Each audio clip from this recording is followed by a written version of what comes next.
Eder, Mech, Pallister. Ho avuto una certa frequentazione con Sebastiano da quando Liliana è scomparsa in poi in crescendo. E lui ha questi scatti d'ira. Sebastiano, come si può dire, lui comunque ha queste manifestazioni così, non usa violenza verso gli altri, ma va completamente fuori di testa e va fuori controllo. Questo sì, urla, impreca, batte i pugni, ma però questo secondo me non fa testo riguardo alla morte di Liliana. È una sua caratteristica, è un suo modo.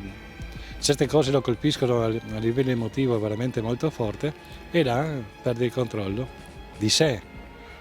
Questo non vuol dire che possa fare violenza fisica con qualcuno. Adesso è venuto fuori e ha fatto molto scalpore che Sebastiano ha detto che secondo lui si è trattato di un incidente. Io l'ho detto da subito, si è trattato di un incidente. Liliana è morta perché ha subito una violenta aggressione verbale e fisica. Da parte di chi non saprei dirti. Però questa è la realtà. Lei, lo scompenso cardiaco acuto le è venuto a seguito dell'aggressione verbale e fisica che ha subito. Un omicidio avvenuto di prossimità. Tutte le persone che ruotano attorno, la morte di Liliana è stata provocata involontariamente da qualcuno che non aveva nessuna intenzione di ucciderla, è stato un incidente.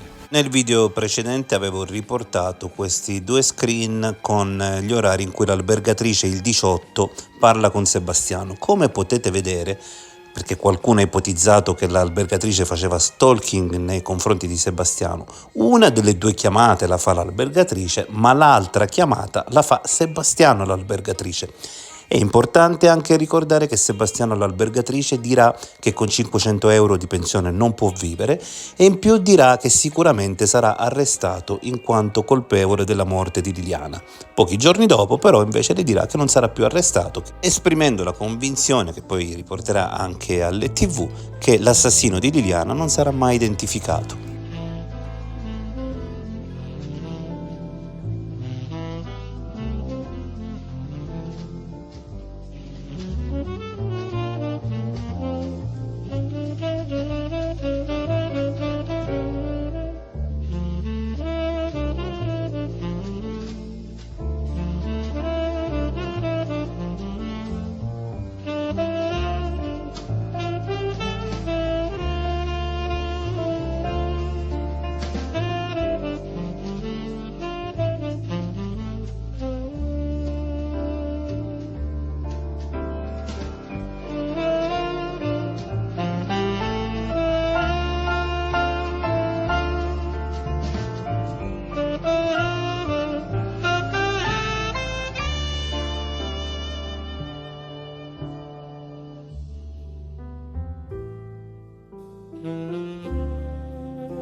Ehi, non dimenticare di iscriverti a questo canale.